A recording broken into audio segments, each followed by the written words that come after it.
Hey everyone, welcome back to another YouTube video, and in this video I'll be showing you guys how to enable hidden battery saver mode on your Gmail app. If Gmail is draining your battery, here's a simple way to slow it down. First, open the Gmail app and then tap on the three lines on the top left of your phone.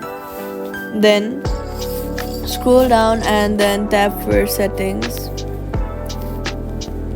Then choose your account and then look for data uses or images.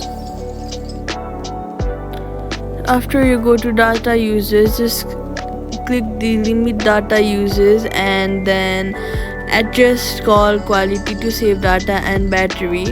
This is how you guys are able to save battery in your Gmail. I hope this video helped you guys on how you guys can do that.